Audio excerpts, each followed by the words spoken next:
राघव ने गहरी सांस ली और ड्रैगन स्केल के पास गया, उसे पकड़ने के लिए आगे बढ़ा। चूंकि वह इस प्रलोभन का विरोध नहीं कर सकता था, इसलिए वह बस कोशिश ही कर सकता था। राघव के इस ड्रैगन स्केल को वश में करने की कोशिश करने का मुख्य कारण बर्बर जाति विशेषज्ञ द्वारा दिया गया आत्मविश्वास था। राघव को भरोसा था कि बर्बर जाति विशेषज्ञ उसे नुकसान नहीं पहुंचाएगा। दुर्भाग्य से उनका समय समाप्त हो चुका था। जबकि ऐसा लग रहा था कि बर्बर जाति के विशेषज्ञ को असुरा सुतरा बॉडी आर्ट के बारे में कुछ रहस्य पता था। उसने उसे इसके बारे में कोई जानकारी नहीं दी थी, लेकिन उसके शब्दों और लहजे से राघव को लगा कि वह 9 सितारों के वारिस के प्रति बहुत श्रद्धा रखता है। इससे राघव असुरा सुतरा बॉडी आर्ट के इतिहास के प्रति और भी अधिक उत्सुक हो गया। लेकिन इस बारे में सोचना अब भी कोई मायने नहीं रखता था। चूंकि बर्बर जाति विशेषज्ञ ने राघव को इस ड्रैगन स्केल तक पहुंचाया था, इसका मतलब था कि राघव के पास निश्चित रूप से सफल होने का कुछ मौका था। जब राघव के हाथ ने ड्रैगन स्केल को पकड़ा तो अचानक एक कठोर प्रकाश निकला जो उत्तेजित करने वाला प्रतीत हुआ और एक भयानक दबाव निकला। अपने समृद्ध युद्ध कवच को बुलाने के बावजूद, अपनी दिव्य अंगूठी के सहारे के बावजूद राघव अभी भी उस भयानक दबाव का विरोध करने में असमर्थ था। उसकी भुजाओं का मांस फट गया, जो अविश्वसनीय रूप से भयानक लग रहा था। उसी समय दुनिया में आध्यात्मिक दबाव भर गया, ऐसा दबाव जो सभी जीवित चीजों को दबा सकता था, यहां तक कि देवताओं को भी। राघव को लगा जैसे उसकी आत्मा को चीर दिया जा रहा है। वह शारीरिक दर्द को सहने में सक्षम था, लेकिन यह आध्यात्मिक दर्द असहनीय था। यह सिर्फ दर्द नहीं था, बल्कि आध्यात्मिक दमन था। यह एक ऐसा दबाव था जो सभी चीजों को दबा देता था और कोई भी व्यक्ति इसका विरोध नहीं कर पाता था। किंवदंती के अनुसार ड्रैगन देवताओं से भी ऊपर थे। वे स्वाभाविक रूप से घमंडी थे और पूरी दुनिया को अनदेखा कर सकते थे। कोई भी उनका विरोध करने के लिए दिल नहीं बना सकता था। यह ड्रैगन की ताकत थी। ड्रैगन की ताकत के सामने लोग बस अपने पैरों के नीचे रेंग सकते थे। अगर वे विरोध करने की हिम्मत करते तो उन्हें बेरहमी से मिटा दिया जाता। प्राचीन मिथकों के अनुसार जब ड्रैगन पैदा हुए तो उनका रंग हरा था। हरे ड्रैगन ड्रैगन जाति के सबसे कमजोर अस्तित्व वाले प्राणी थे। एक बार जब उनकी ताकत एक निश्चित स्तर पर पहुंच जाती तो उनके तराजू का रंग बदल जाता, हरे से सफेद हो जाता। लेकिन उन्हें सफेद ड्रैगन नहीं बल्कि नीला ड्रैगन कहा जाता। इसके अलावा यह भी कहा गया कि नीले ड्रैगन से भी ऊपर के स्तर थे। लेकिन ये सब सिर्फ पौराणिक कहानियां थीं, इसलिए किसी ने इसे गंभीरता से नहीं लिया।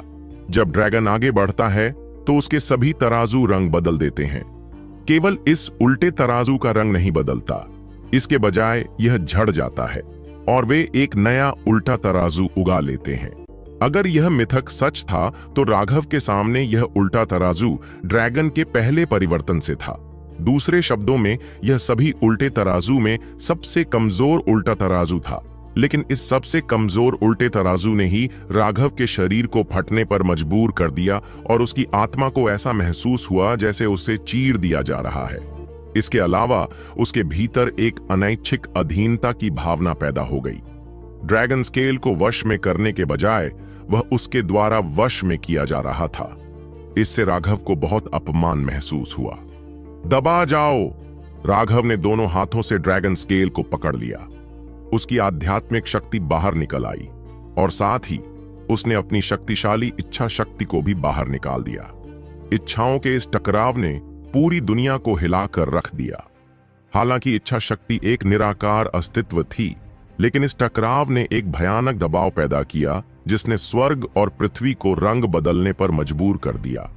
सिमरन का चेहरा कागज की तरह पीला पड़ गया था। ड्रैगन शक्ति के साथ राघव की टक्कर ने उसे अतुलनीय रूप से भयभीत कर दिया था। यह एक दयालु निराकार दमन था जो उसकी आत्मा की गहराई से आया था। उसने कभी नहीं सोचा था कि राघव की इच्छा शक्ति इतनी शक्तिशाली थी कि वह ड्रैगन की ताकत का सामना करने में सक्षम थी। इच्छा शक्ति साधना के आधार से असंबंधित थी। इसका एक हिस्सा तो जन्मजात था, लेकिन दूसरा हिस्सा संयम के माध्यम से प्राप्त किया गया था। लेकिन ऐसा लग रहा था कि राघव की इच्छा शक्ति के सामने बाकी सभी इच्छा शक्तियां आसानी से कुचली जा सकती थीं। सिमरन ने खुद को बहुत दूर कर लिया था और ड्रैगन की ताकत भी उसे निशाना नहीं बना रही थी। हालांकि उसे अभी भी अपने शरीर में कंपन और अपनी आत्मा में तीव्र दर्द महसूस हो रहा था। राघव, जो अपनी पूरी ताकत से प्रतिरोध कर रहा था, निश्चित रूप से बहुत अधिक दबाव का सामना कर रहा था। उसकी भुजाएं खून से रंगी हुई थीं और उसने ड्रैगन स्केल को कसकर पकड़ रखा था। उसकी भुजाओं से ताजा खून बह रहा था। राघव की आंखें अभी भी कसकर बंद थीं क्योंकि वह अपनी आध्यात्मिक शक्ति को चरम पर पहुंचा रहा था। अचानक अंतरिक्ष जोर से कांप उठा। राघव ने खून ठूका और पीछे की ओर उड़ गया। राघव! सिमरन चिल्लाया, लेकिन राघव अचानक जोर जोर से हंसने लगा। उसकी हंसी और अधिक प्रसन्न होती जा रही थी। वह एक पागल आदमी की तरह लग रहा था। राघव, तुम! राघव को पागलों की तरह हंसते देख सिमरन घबरा गई। ऐसा तो नहीं हो सकता कि वह अपनी आत्मा पर लगी चोट के कारण पागल हो गया हो, है ना? मैं ठीक हूं। राघव ने आखिरकार हंसना बंद कर दिया, हालांकि वह अभी भी खिलखिलाकर मुस्कुरा रहा था। आप सफल हुए? राघव ने अपना सिर हिलाया। सिमरन को कुछ दया आई जब उसने राघव के हाथों को देखा जिनसे खून टपक रहा था। असफल होना सामान्य बात है, कम से कम तुम अभी भी जीवित हो। चलो बस हार मान लेते हैं। यह मूल रूप से असंभव है। ड्रैगन के उल्टे स्केल को छूते ही वह भड़क उठेगा और जैसे ही वह अपनी ड्रैगन शक्ति जारी करेगा, सभी जीवित प्राणी दब जाएंगे। यहां तक कि अनगिनत वर्षों से झड़ा हुआ उल्टा स्केल भी अभी भी अपनी ड्रैगन शक्ति बनाए रखेगा। यह ऐसी चीज नहीं है जिसे हम दबा सकें। साधना की दुनिया में कमजोर लोग सिर्फ ताकतवर लोगों का शिकार थे। जब उन्हें मजबूत होने का मौका मिलता था तो वे अपनी जान जोखिम में डाल देते थे, उसे पाने के लिए पूरी ताकत लगा देते थे। लेकिन किसी ऐसे मौके के लिए पूरी ताकत लगाना और अपनी जान जोखिम में डालना जिसे आप संभवतः पा नहीं सकते थे, सिर्फ मूर्खता थी। हालांकि मैं सफल नहीं हुआ, लेकिन मैं असफल भी नहीं हुआ। इसके विपरीत, मैं सफलता से बहुत दूर नहीं हूं, राघव ने आत्मविश्वास से मुस्कुराते हुए कहा। वह वापस उठ खड़ा हुआ और सिमरन की स्तब्ध निगाहों के सामने ड्रैगन स्केल के पास वापस चला गया। मुझे गुमराह किया गया। सच तो यह है कि यह जितना मैंने सोचा था उससे कहीं ज्यादा आसान होना चाहिए था। राघव ने एक बार फिर ड्रैगन स्केल को पकड़ने के लिए हाथ बढ़ाया। सिमरन डर के मारे पीला पड़ गया। ऐसा इसलिए था क्योंकि इस बार राघव के पास कोई बचाव नहीं था। उसने ड्रैगन स्केल को पकड़ने से पहले अपनी आभा भी नहीं छोड़ी थी। जब तक वह अपना ड्रैगन दबाव छोड़ता, राघव तुरंत कुचलकर मर जाता। वह उसे रोकना चाहती थी, लेकिन तब तक बहुत देर हो चुकी थी। राघव का हाथ पहले ही ड्रैगन स्केल को पकड़ चुका था, लेकिन सिमरन को यह देखकर आश्चर्य हुआ कि ड्रैगन स्केल ने सिर्फ एक चमकदार रोशनी छोड़ी और अपनी ड्रैगन ताकत नहीं दिखाई। राघव की आंखें बंद थीं और उसने शांति से ड्रैगन स्केल को पकड़ रखा था। जैसे ही उसने ड्रैगन स्केल को पकड़ा, ऐसा लगा जैसे पूरी दुनिया जम गई हो। सिमरन सिर्फ अपनी दिल की धड़कन सुन पा रही थी। हर सांस 1 साल जितनी लंबी लग रही थी। सिमरन को चिंता थी कि ड्रैगन स्केल अचानक क्रोध में फट जाएगा और राघव को टुकड़ों में कुचल देगा। 2 घंटे 10,000 साल जैसे लगे। राघव अभी भी नहीं हिला था, लेकिन फिर अचानक ड्रैगन स्केल ने और भी तेज रोशनी छोड़ी, जिससे सिमरन का दिल दहल गया। वह रोशनी लगातार तेज होती गई, जिससे पूरा रसातल जगमगा उठा, जिससे लोग उसे देख भी नहीं पाए। यहां तक कि जब वह रोशनी अपने सबसे चमकीले बिंदु पर पहुंच गई, तब भी कोई ड्रैगन ताकत नहीं दिखा पाया। आखिरकार रोशनी फीकी पड़ने लगी। बहुत देर बाद ही सिमरन की दृष्टि वापस आई। उसने आखिरकार राघव को पहले जैसी मुद्रा में देखा। हालांकि ड्रैगन स्केल गायब हो गया था। राघव ने एक बार फिर अपना सिर उठाया और हंसा। उसकी आवाज उत्साह से भरी हुई थी। राघव, तुम सफल हो गए? सिमरन अविश्वास से भर गई। हाँ, राघव ने सिर हिलाया। उसकी आंखें अभी भी पागलपन भरी खुशी से भरी हुई थीं। उसने अपना हाथ आगे बढ़ाया और उल्टा तराजू अचानक उसके हाथ पर दिखाई दिया। तुमने यह कैसे किया? सिमरन को यह पूरी तरह से अकल्पनीय लगा। राघव वास्तव में एक रिवर्स स्केल को नियंत्रित करने में कामयाब रहा था। सच में ड्रैगन के उल्टे स्केल को वश में करने की कोशिश करना बुनियादी तौर पर एक गलती थी, राघव ने आह भरते हुए कहा। बर्बर जाति विशेषज्ञ ने उसे लगभग गुमराह कर दिया था। उसे भरोसा था कि बर्बर जाति के विशेषज्ञ को ड्रैगन के उल्टे तराजू से जुड़ी वर्जनाओं के बारे में पता नहीं था, अन्यथा वह राघव से यह नहीं कहता कि उसे वश में कर लेना चाहिए।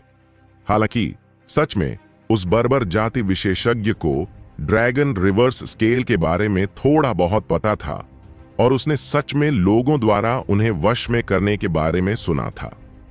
हालांकि वह यह नहीं जानता था कि वे ड्रैगन रिवर्स स्केल इस वाले से अलग थे। इसे वश में करना संभव नहीं था। यदि कोई अद्वितीय विशेषज्ञ अपने शक्तिशाली साधना आधार पर भरोसा करके इसे बलपूर्वक वश में करना चाहे तो यह स्वतः ही फट जाएगा। हालांकि यह सिर्फ एक गिरा हुआ तराजू था, लेकिन ड्रैगन की गरिमा किसी को भी इस पर कदम रखने की अनुमति नहीं देगी।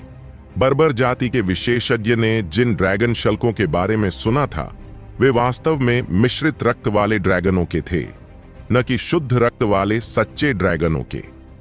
एक सच्चे ड्रैगन के तराजू में उसका अभिमान समाया होता है और वह क्रूर बल के आगे झुकता नहीं है। यह केवल इसलिए था क्योंकि राघव ने यह महसूस कर लिया था कि उसने अपना तरीका बदल दिया था।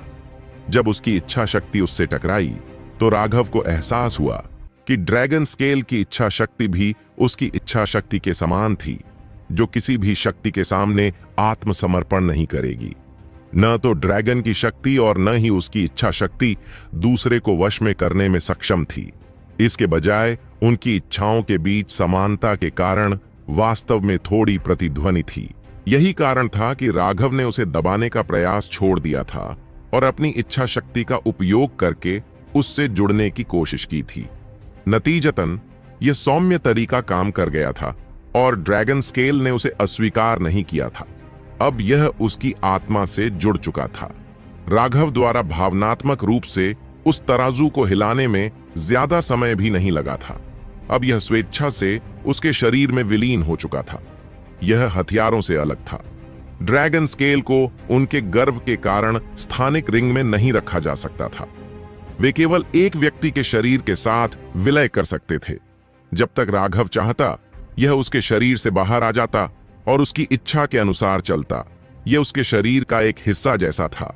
राघव को पता नहीं था कि जैसे ही उसने ड्रैगन स्केल पर नियंत्रण पाने में सफलता प्राप्त की, एक अंतहीन शून्य के भीतर एक बड़ी आंख धीरे धीरे खुल गई। हालांकि वह सिर्फ एक आंख थी, लेकिन उसका आकार एक तारे के बराबर था। उस आंख के खुलने के साथ ही शून्य में असंख्य तारे बेचैनी से टिमटिमाने लगे। वह आंख शून्य में एक निश्चित दिशा की ओर देख रही थी। उससे अविश्वसनीय रूप से दूर धूल का एक कण था। उस धूल के कण के भीतर राघव अपने हाथ में ड्रैगन स्केल को प्रसन्नता से देख रहा था। वह आंख बस एक पल के लिए खुली रही और फिर धीरे धीरे बंद हो गई। तारों वाला आकाश एक बार फिर शांत हो गया, जैसे कुछ हुआ ही ना हो। राघव, तुम वाकई बहुत होशियार हो, सिमरन ने प्रशंसा की। राघव की बुद्धिमत्ता ने उसे वाकई उसकी प्रशंसा करने पर मजबूर कर दिया। वह अविश्वसनीय रूप से साहसी और ईमानदार था। अगर वह होती तो या तो वह बर्बर जाति विशेषज्ञ पर विश्वास करती और ड्रैगन स्केल को जबरन वश में करने की पूरी कोशिश करती, या फिर सीधे हार मान लेती। वह निश्चित रूप से राघव की तरह नहीं होती, जो फीके सुरागों से एक बेशर्म सिद्धांत बनाने में सक्षम होती और फिर उस सिद्धांत पर काम करने की हिम्मत भी करती। राघव ड्रैगन स्केल से पूरी तरह संतुष्ट था। सिमरन को देखते हुए वह बस कुछ कहने ही वाला था कि अचानक वह एक भी बात कहने में असमर्थ हो गया। उसका चेहरा बेदाग था, गुलाबीपन और चमकीला जेड, और खास तौर पर उसके होंठ जो अंतहीन आकर्षण बिखेरते थे। उसका आधा चेहरा देखना ही इतनी खूबसूरती थी कि राघव उसे सीधे नहीं देख पा रहा था। अब जब उसका पूरा चेहरा सामने आ गया था तो राघव को लगा जैसे पूरी दुनिया शांत हो गई हो। वह केवल अपने ड्रम जैसी दिल की धड़कन सुन सकता था। इससे पहले माहौल बहुत तनावपूर्ण था और राघव ने सिमरन के चेहरे पर कोई ध्यान नहीं दिया था। इसके अलावा अपने पिछले अनुभव से उसने फिर से उसके चेहरे पर देखने की हिम्मत नहीं की थी, लेकिन अब जब वह सीधे उसे देख रहा था तो वह बिल्कुल अवाक था। राघव द्वारा मूर्खतापूर्ण तरीके से घूरे जाने पर सिमरन शर्मा गई और जल्दी से अपना चेहरा दूसरी ओर घुमा लिया। खांसी, माफ करना, मैं कुछ नहीं कर सका। केवल अब राघव अपने होश में वापस आया। चेहरे के मामले में केवल सीमा ही सिमरन की खूबसूरती से मेल खा सकती थी। हालांकि उन दोनों की खूबसूरती की शैली बिल्कुल अलग थी। सीमा की सुंदरता एक अमर परी की तरह थी जो आम मनुष्यों का भोजन नहीं खाती थी, जबकि सिमरन एक ऐसी थी जो किसी भी व्यक्ति के दिल और आत्मा को झकझोर कर रख देती थी। उसके चेहरे को देखने मात्र से ही कोई व्यक्ति अंतहीन अनैतिकता में डूब सकता था। उस तरह की सुंदरता अविश्वसनीय रूप से खतरनाक थी, लेकिन जब लोग उसे देखते थे तो वे खतरे को भांप नहीं पाते थे। उस तरह की खतरनाक सुंदरता देखकर लोगों को ऐसा लगता था कि वह एक खूबसूरत दानव है, लेकिन उसकी आंखें शुद्ध और पवित्र थीं, जिससे लोगों को विरोधाभासी एहसास होता था। यह वास्तव में इसी तरह की भावना थी जिसने सिमरन को एक अप्रतिरोध्य सौंदर्य प्रदान किया। उसने एक बार फिर घूंघट निकाला और अपना चेहरा ठीक से ढक लिया, जिससे उसकी केवल 2 आंखें ही दिख रही थीं। मेरी मां ने कहा था कि दूसरों को मेरा असली चेहरा न दिखाना, इसलिए इसे न ढकना मेरी गलती थी। तुम्हें माफी मांगने की जरूरत नहीं है। क्या इसका मतलब यह था कि सुंदरता आपदा का कारण बन सकती है? राघव खुद पर कड़वी मुस्कान नहीं रोक सका। साथ ही वह इस बात से बहुत प्रभावित हुआ कि हजारों प्रमुख दुनियाएं असाधारण चीजों से भरी हुई थीं। अगर सिमरन अचानक लोगों से लड़ाई के बीच में अपना घूंघट उतार दे तो कितने लोग अपने सदमे को रोक पाएंगे? उनकी लय में थोड़ा सा भी व्यवधान शायद उन्हें लाश बना देगा। तुम्हारी मां एक अच्छी इंसान है। राघव हंसा। तुम्हें कैसे पता चला? मेरी मां बहुत अच्छी इंसान है। सिमरन ने राघव का दूसरा मतलब नहीं सुना था, इसलिए वह वास्तव में अपनी मां की प्रशंसा सुनकर खुश थी। राघव बिना कुछ कहे बस हल्का सा मुस्कुराया। उसे वाकई ऐसा लगा कि उन दोनों की बुद्धि एक जैसी नहीं थी और बातचीत करना थोड़ा मुश्किल लग रहा था। अब सभी शैतानों की लाशों को संभाल लिया गया था और सभी शैतान कोर सिमरन की जेब में आ गए थे। यहां बची हुई कुछ शैतानी आभा के अलावा भयानक दबाव पहले ही गायब हो चुका था। राघव और सिमरन दोनों पूरी तरह से थक चुके थे और इसलिए उन दोनों ने आराम करने के लिए एक कोना ढूंढा। लगातार होने वाली लड़ाइयों ने उनकी सारी ऊर्जा पूरी तरह से खत्म कर दी थी और फिर कई बार वे जानलेवा खतरे से बाल बाल बच गए थे। उनके जैसे ताकतवर लोग भी थक चुके थे। यह बात राघव के लिए विशेष रूप से सच थी।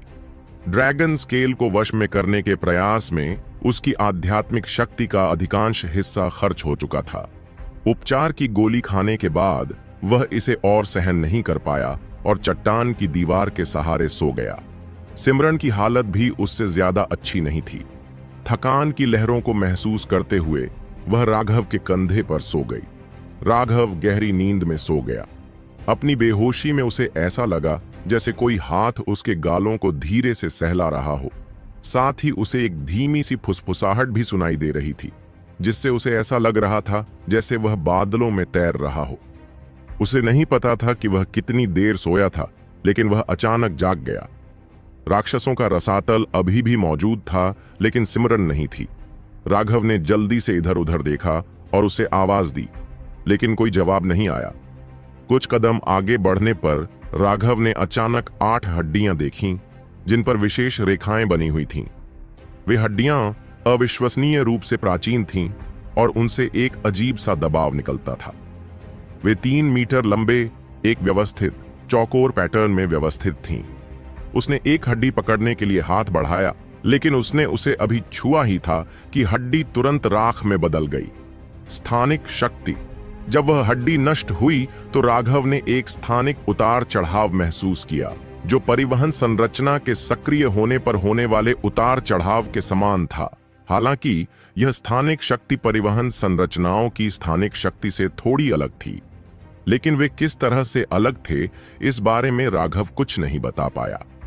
लगता है कि वह पहले ही गुप्त क्षेत्र छोड़ चुकी है। राघव ने आह भरी। सिमरन ने पहले ही खुलासा कर दिया था कि उसे ज्यूली गुप्त क्षेत्र के बाहर निकलने का इंतजार करने की जरूरत नहीं थी। उस समय राघव ने इसे दिल पर नहीं लिया था, लेकिन अब इन हड्डियों को देखकर उसे पता चल गया कि उसने बाहर निकलने के लिए किसी तरह की गुप्त तकनीक का इस्तेमाल किया था। किसी कारण से सिमरन के जाने से उसे निराशा और हताशा का एहसास हुआ, जैसे उसने कुछ खो दिया हो। चाहे आप इसे कैसे भी कहें, हम दोस्त ही माने जा सकते हैं। इस तरह से चले जाना वाकई अशिष्टता है। वह पहले ही जा चुकी थी, लेकिन उसकी खुशबू अभी भी उसके शरीर पर बनी हुई थी। सब कुछ लगभग ऐसा लग रहा था जैसे यह एक सपना था। लेकिन जब एक तराजू उसके हाथ से बाहर निकला, जिसमें से हरे रंग की रोशनी और एक शक्तिशाली ड्रैगन शक्ति निकल रही थी, तो उसे पता चला कि यह कोई सपना नहीं था। राघव ने आह भरी, लेकिन फिर अचानक उसे कुछ अजीब सा महसूस हुआ। अपनी बांह की ओर देखते हुए उसने देखा कि वहां एक अर्धचंद्राकार चांद दिखाई दे रहा था। यह केवल 1 इंच लंबा था, और हालांकि यह एक साधारण डिजाइन था, फिर भी यह लोगों को एक जीवंत और सजीव एहसास देता था, मानो यह असली चंद्रमा हो। उसने यह मुझ पर छोड़ दिया। ऐसा लग रहा था कि यह निशान जन्म चिन्ह बन गया है, जो उसकी त्वचा और मांस में मिल गया है। इसे मिटाने का कोई तरीका नहीं था। लड़कियां तो लड़कियां ही होती हैं, सभी को ये बेतुकी बातें करना पसंद होता है, लेकिन कम से कम उसने उसके चेहरे पर यह निशान तो नहीं छोड़ा था। उस अर्धचंद्राकार चांद को अपनी बांह पर हल्के से रगड़ते हुए राघव के दिल में एक अजीब सी भावना पैदा हुई। ऐसा लगा जैसे वह एक बार फिर उस आत्मा को चुराने वाले चेहरे को देख सकता है। मुझे भी चलना चाहिए। यहां शैतानों के रसातल में माहौल बहुत दमनकारी था। बाहर चढ़ते हुए जैसे ही वह बाहर पहुंचा, वह गहरी सांस लेने से खुद को रोक नहीं सका। उसने सिमरन के मामले को कुछ समय के लिए टाल दिया। अगर वह चली गई थी तो चली गई थी। अभी मेरे लिए सबसे महत्वपूर्ण बात ड्रैगन स्केल से जुड़ना है। हालांकि यह मुझे अस्वीकार नहीं करता है, लेकिन इसका उपयोग करने के लिए मुझे इसे और अधिक पोषित करने और इसके साथ संवाद करने की आवश्यकता होगी। राघव ने खुद को एकांत में रखने के लिए पास में ही एक जगह ढूंढ ली। इस बार उसका एकांत साधना के लिए नहीं था, बल्कि ड्रैगन स्केल से जुड़ने के लिए था। हालांकि ड्रैगन स्केल उसके शरीर में विलीन हो गया था, फिर भी वह नहीं जानता था कि इसका उपयोग कैसे किया जाए। उसे यह खुद ही पता लगाना होगा। हालांकि उसे नहीं पता था कि यह कैसे करना है, क्योंकि ड्रैगन स्केल कोई वास्तविक जीवित चीज नहीं थी। उसने यह उम्मीद नहीं की थी कि इस ड्रैगन स्केल की क्षमताओं का एक हिस्सा समझने में उसे 2 महीने से अधिक समय लग जाएगा। हालांकि उसे अभी तक पूरी तरह से समझ नहीं आया था, लेकिन उसे लगा कि अब उसके पास बर्बाद करने के लिए इतना समय नहीं है। गुप्त क्षेत्र को खुले हुए आधा साल से ज्यादा हो चुका था। दूसरे शब्दों में कहें तो समर के साथ लड़ते हुए उसे 3 महीने से ज्यादा हो गए थे। अब तक वह बोन फोर्जिंग तक पहुंच चुका होगा। इसके अलावा ज्यूली गुप्त क्षेत्र में अनगिनत अवसर थे। वह अकेला ऐसा व्यक्ति नहीं था जिसे महान अवसर प्राप्त हुए थे। शायद ऐसे अन्य लोग भी थे जिन्हें स्वर्ग को चुनौती देने वाले और भी अधिक अवसर प्राप्त हुए थे, लेकिन उन अवसरों से ज्यादा राघव को सभी की सुरक्षा की चिंता थी। वह बाहर जाकर देखना चाहता था कि क्या हो रहा है। खुद को प्रकट किए हुए उसे 3 महीने हो चुके थे, इसलिए उसे नहीं पता था कि बाकी गुप्त क्षेत्र में क्या हो रहा है। ड्रैगन स्केल से जुड़ते समय वह एक स्तर आगे भी बढ़ गया था तथा टेंडन परिवर्तन के चौथे स्वर्ग चरण तक पहुंच गया था। हालांकि यह ज्यूली गुप्त क्षेत्र था। यहां आध्यात्मिक ऊर्जा बहुत सघन थी। सबसे अधिक संभावना है कि अब तक सभी लोग हड्डी बनाने वाले क्षेत्र में पहुंच चुके थे। मृत लोगों के अलावा राघव शायद एकमात्र ऐसा व्यक्ति था जो अभी भी टेंडन परिवर्तन क्षेत्र में था। ऐसा इसलिए था क्योंकि जब गुप्त क्षेत्र खुला था तब बहुत से लोग पहले से ही टेंडन परिवर्तन क्षेत्र में थे। कुछ ऐसे भी थे जिन्होंने अवसरों की तलाश में बाहर जाने से पहले पूरी तरह से जल्दी बाहर निकलने पर ध्यान केंद्रित किया था। इस तरह उनके बचने की संभावना अधिक होगी। जब तक वे सफल होते तब तक उनमें से कई अवसर दूसरों द्वारा छीन लिए गए होते। हालांकि उनकी अपनी योजनाएं थीं। वह थी लूटपाट करना। अपनी उन्नति से प्राप्त श्रेष्ठ साधना आधार पर भरोसा करते हुए वे उन लोगों का लाभ उठाते थे जिन्हें मारना और लूटना नहीं पड़ता था। इससे उन्हें खजाने प्राप्त करने का और भी अधिक अवसर मिलता था। बिना सोचे समझे ही राघव को अंदाजा हो गया कि पिछले 2 महीनों में ज्यूली के गुप्त क्षेत्र में खून की बारिश हो चुकी है। कौन जानता है कि अब कितने लोग जमीन में दफन हो चुके होंगे। इतने समय के बाद कमजोर लोग मारे जा चुके थे। जो लोग बच गए थे वे सभी विशेषज्ञों में विशेषज्ञ थे। खून की उस बारिश के बाद गुप्त क्षेत्र में अब शांति का दौर शुरू हो जाना चाहिए था।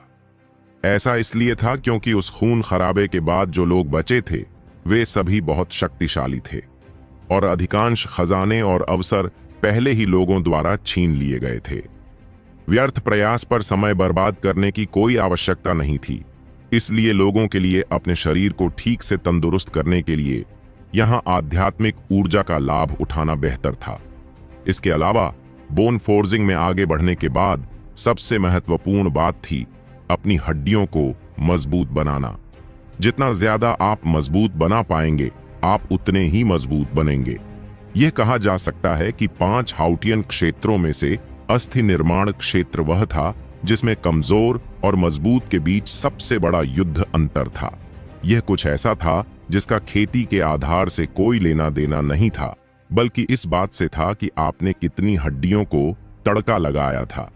पिछले अनुभव के अनुसार ज्यूली गुप्त क्षेत्र के बाहर निकलने से ठीक पहले धर्मी और भ्रष्ट मार्गों के बीच एक बहुत बड़ा युद्ध होगा। हालांकि ज्यूली गुप्त क्षेत्र में कई प्रवेश द्वार थे, लेकिन वहां से निकलने का रास्ता सिर्फ एक था। वह निकास द्वार गुप्त क्षेत्र के सबसे मुख्य स्थान पर स्थित था। वहां एक बहुत बड़ी पहाड़ी घाटी थी। उस जगह को मौत का फैसला करने वाली घाटी कहा जाता था। जब गुप्त क्षेत्र का निकास द्वार खुलता था तो मौत का फैसला करने वाली घाटी के सामने एक टेलीपोर्टेशन गेट खुल जाता था। प्रत्येक व्यक्ति के शरीर पर लगी विशेष गोलियों को सक्रिय करके उन्हें गुप्त क्षेत्र से बाहर भेज दिया जाता था। उस समय धर्मी और भ्रष्ट मार्ग से आने वाले सभी लोग वहां एकत्रित होते थे। ऐसा इसलिए था क्योंकि यह टेलीपोर्टेशन गेट केवल 2 घंटे के लिए खुला रहता था। यदि आप समय पर इसमें प्रवेश नहीं करते तो आप हमेशा के लिए गुप्त क्षेत्र में रह जाते। हर बार धर्मी और भ्रष्ट मार्ग के बीच एक बहुत बड़ी अंतिम लड़ाई होती थी। उसके बाद ही बाहर निकलने का रास्ता खुलता था।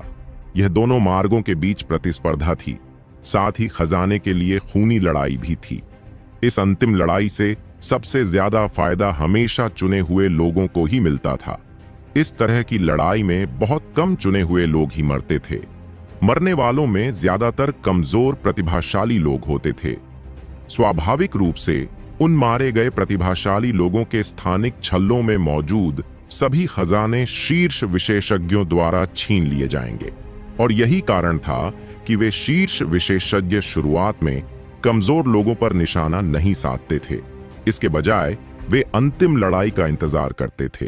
तब न केवल वे अपने दुश्मनों को मार सकते थे बल्कि उनके खजाने भी ले सकते थे, साथ ही उनकी ख्याति भी बढ़ा सकते थे। यह एक पत्थर से 3 शिकार करने जैसा था। लेकिन वर्तमान में गुप्त क्षेत्र शांत अवस्था में था। बहुत से लोगों ने पहले से ही एकांत साधना करने के लिए एक स्थान ढूंढ लिया था, अपनी शक्ति बढ़ाने की कोशिश कर रहे थे।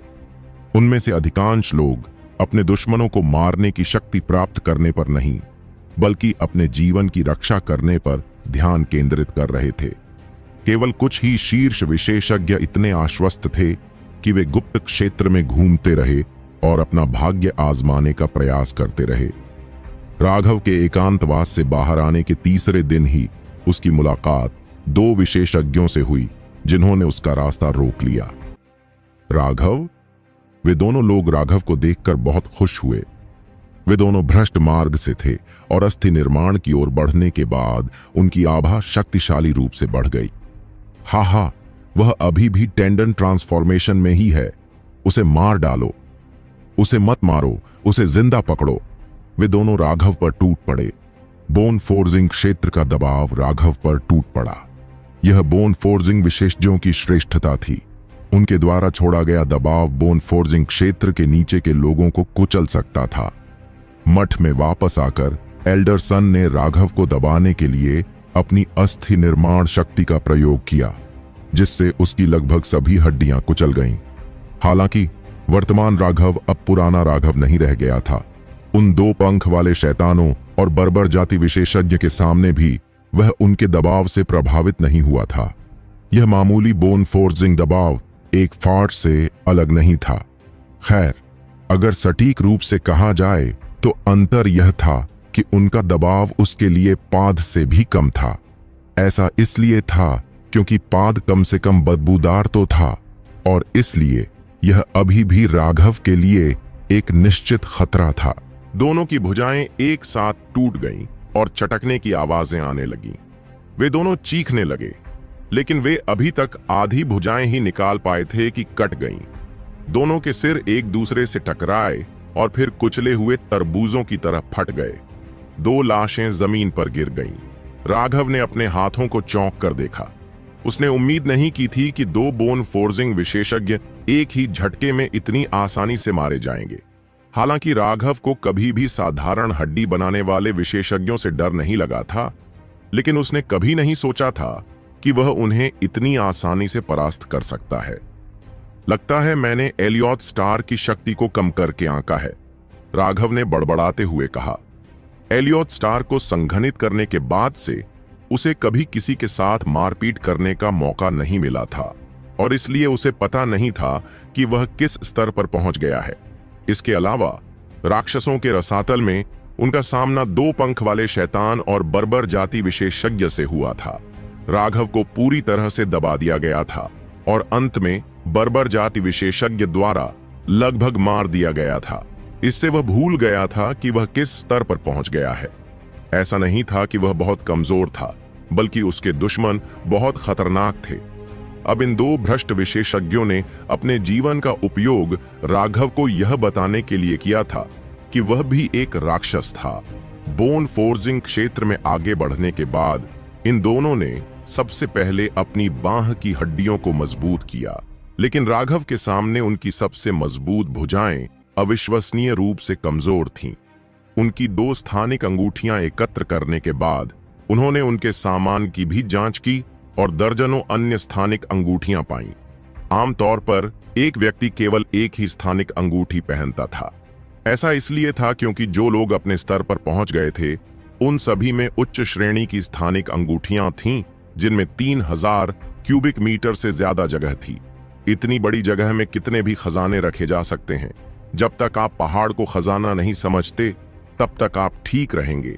उनके पास इतने सारे स्थानिक छल्ले होने के लिए उन दोनों ने निश्चित रूप से उन्हें हत्या के माध्यम से प्राप्त किया होगा। दूसरे शब्दों में, इन दोनों को जैसे ही अस्थि निर्माण क्षेत्र में आगे बढ़ना पड़ा, तुरंत शिकार की तलाश में निकल जाना चाहिए था। अन्यथा उनके पास इतने सारे होने का कोई तरीका नहीं था। राघव ने उन सभी स्थानिक छल्लों को एक छोटी थैली में रख दिया। उस थैली में पहले से ही 100 से ज्यादा स्थानिक छल्ले थे। ये ज्यादातर वो चीजें थीं जो लोगों ने उसे भेजी थीं। इससे लोग वाकई बहुत प्रभावित हुए। आजकल लोग अविश्वसनीय रूप से उदार हो गए हैं। उन्होंने न केवल अपनी स्थानिक अंगूठियां भेजीं, बल्कि उन्होंने अपना जीवन भी भेजा। कभी कभी राघव उन सभी को स्वीकार करने में बहुत शर्मिंदा होता था। आधे दिन तक आगे बढ़ने के बाद राघव ने अचानक आगे से कुछ धमाके और चीखें सुनी।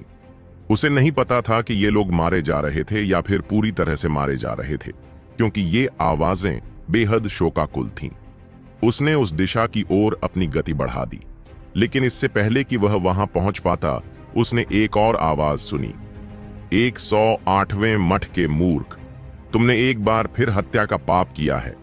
इस बार हम ऐसा करेंगे कि तुम मौत को तरसोगे, लेकिन वह तुम्हारे लिए कभी नहीं आएगी। राघव का दिल कांप उठा। दरअसल 108वें मठ का एक शिष्य खतरे में था। उसने एक बार फिर अपनी गति बढ़ा दी। पहाड़ की चोटी से गुजरते हुए उसने देखा कि 7 लोग एक पर पागलों की तरह हमला कर रहे थे। उन सभी की आभा से पता चल रहा था कि वे शक्तिशाली अस्थि निर्माण विशेषज्ञ थे। वहां पहले से ही 5 लाशें पड़ी थीं। जाहिर है कि वे करुण क्रंदन उन्हीं की ओर से आ रहे होंगे। जहां तक उस व्यक्ति की बात है जो चारों तरफ से घिरा हुआ था, वह बहुत ही ताकतवर और विशालकाय था। उसने सोने का भाला लहराया हुआ था और उसका पूरा शरीर खून से लथपथ था। शरीर पर कई जगह लगी चोटों के कारण वह बहुत ही भयानक दिखाई दे रहा था। हालांकि वह स्पष्ट रूप से डरा हुआ नहीं था। 7 के खिलाफ 1 के बाद भी उसने अपने दांत भींचे और लड़ाई की। उसके हताश हमलों के कारण वे 7 अस्थायी रूप से उसका कुछ भी नहीं कर पाए। मनोज, राघव उसे जीवित देखकर बहुत खुश हुआ। हम्फ, तुम जो अपने ही पक्ष के लोगों को निशाना बनाते हो, तुम एक बार राघव को पता चल गया कि तुम हमारे 108वें मठ को कैसे निशाना बना रहे हो, तो तुम अपनी मौत से बच नहीं पाओगे। मनोज ने अपने दांतों को भींचते हुए क्रूरता से लड़ाई की। राघव, हे 3 महीने हो गए हैं जब से किसी ने उसके बारे में कुछ सुना है। वह बहुत पहले ही किसी खाई में मर चुका है। अगर वह अभी भी जीवित है तो भी यह अर्थहीन है। सक्षम ने पहले ही गिरफ्तारी वारंट भेज दिया है। जब तक वह सामने आता है, सक्षम उसका सिर काट देगा। उनमें से एक ने व्यंग्य किया। क्या? कौन मेरा सिर लेना चाहता है? क्या तुम मेरे लिए यह बात दोहरा सकते हो? अचानक उनके कानों में एक ठंडी आवाज गूंजी। सभी लोग आश्चर्य से पीछे हट गए और दूसरी ओर देखने लगे। राघव! वहां मौजूद सभी लोग चौंक गए। केवल मनोज ही उत्साह से भर गया। राघव वास्तव में सुरक्षित और स्वस्थ था। हाँ, बस एक मिड टेंडेंट ट्रांसफॉर्मेशन कचरा। सब लोग मिलकर इस कचरे को मार डालो। एक सुनहरी रोशनी चमकी और एक सिर हवा में उड़ गया। खून पागलों की तरह बाहर निकला और उसकी गंध ने सभी की नाक पर हमला कर दिया। सिर विहीन लाश जमीन पर गिर पड़ी। वे सभी लोग भयभीत थे, क्योंकि वे यह भी नहीं समझ पा रहे थे कि राघव ने इस व्यक्ति को मारने के लिए कौन सा तरीका अपनाया था। राघव की उंगली पर एक सुनहरा पन्ना घूम रहा था। उसने ठंडेपन से उनकी ओर देखा। सभी धर्मी शिष्य और 3 जो सुप्रमठ से भी हैं। कितना आश्चर्यजनक है, एक ही संप्रदाय के सदस्यों का पीछा करने और उन्हें मारने की कोशिश करने के लिए इतना प्रयास करना। लेकिन धर्मी और भ्रष्ट लड़ाइयों के दौरान तुम कुत्तों का झुंड हो, जिसकी दुम तुम्हारे पैरों के बीच फंसी हुई है। तुम्हें देखकर ही मुझे उल्टी आ जाती है। सुनहरा पन्ना एक व्यक्ति के गले की ओर उछला। वह व्यक्ति जल्दी से एक तरफ हट गया। उसके चकमा देने के तरीके या कोण में कुछ भी गलत नहीं था, और फिर भी लोग यह देखकर चौंक गए कि यह ठीक इसलिए था क्योंकि उसने चकमा दिया था कि सुनहरा पन्ना उसके गले में जा लगा। ऐसा लग रहा था जैसे उस व्यक्ति ने जानबूझकर कदम रखा था ताकि सुनहरा पन्ना उस पर लगे। उस विचित्र दृश्य ने सभी के रोंगटे खड़े कर दिए। यह बिल्कुल वैसा ही था जैसा पिछली बार हुआ था। एक सिर हवा में उड़ गया, खून की बौछारें पड़ी और एक लाश जमीन पर गिर पड़ी। जमीन पर लाश के टकराने की आवाज लोगों के दिलों पर भारी हथौड़े की तरह पड़ रही थी। दौड़ना! उनमें से एक ने चिल्लाने की पहल की और वे 5 अपनी जान बचाने के लिए भाग गए। राघव के तरीकों ने उनका मनोबल पूरी तरह तोड़ दिया था। शुरू से ही राघव का चेहरा बर्फीले शांत भाव से भरा हुआ था। यह एक क्रूर भाव से भी ज्यादा भयावह था। इससे उन्हें ऐसा महसूस हुआ जैसे उनकी जिंदगी पहले से ही राघव के हाथों में है और जब तक वह चाहेगा उन्हें चींटियों की तरह कुचल दिया जाएगा। मैं तुम्हें विदा करता हूं। राघव के हाथ की एक लहर से एक नीली रोशनी प्रकट हुई। वह हथेली के आकार का ड्रैगन स्केल था। जैसे ही वह राघव के हाथ से निकला, वह बड़ा होने लगा और 30 मीटर से अधिक व्यास तक पहुंच गया। फिर वह उनके पीछे दौड़ा। इससे पहले कि तराजू उन्हें छूता, उसे निकलने वाली भयानक शक्ति ने उनके शरीर को टुकड़े टुकड़े कर दिया। उन 5 को नष्ट करने के बाद वह बिल्कुल भी नहीं रुका और आगे बढ़ता रहा। अंत में वह एक पहाड़ को चीरता हुआ निकल गया। पूरा पहाड़ 2 टुकड़ों में कट गया। क्या भयानक ताकत है! राघव चौंक कर उछल पड़ा। हालांकि 2 महीने के एकांतवास के बाद उसे इसका इस्तेमाल करने के कुछ सुराग मिल गए थे, लेकिन उसने पहले कभी किसी लड़ाई में इसका इस्तेमाल नहीं किया था। अब जब उन्होंने अंततः उन पर एक छोटा सा प्रयोग किया तो परिणाम बिल्कुल चौंकाने वाले थे। अय्या! राघव अचानक उनकी लाशों की तरफ दौड़ा, लेकिन जमीन पर कुछ भी हासिल नहीं हुआ। वहां खून भी नहीं था। उनके स्थानिक छल्ले तो दूर की बात है, राघव के हमले से कम 5 स्थानिक छल्ले नष्ट हो गए थे। उसे बहुत अफसोस हुआ क्योंकि उनमें से 2 अमीर थे। बॉस, आप ठीक हैं? ये बहुत बढ़िया है। मनोज को यह देखकर आश्चर्य हुआ और खुशी भी हुई कि राघव ने अपने हाथ की एक लहर से विशेषज्ञों को खत्म कर दिया। हालांकि अभी वह पूरी तरह से थक चुका था। वह लंबे समय से पीछा कर रहा था और लड़ रहा था।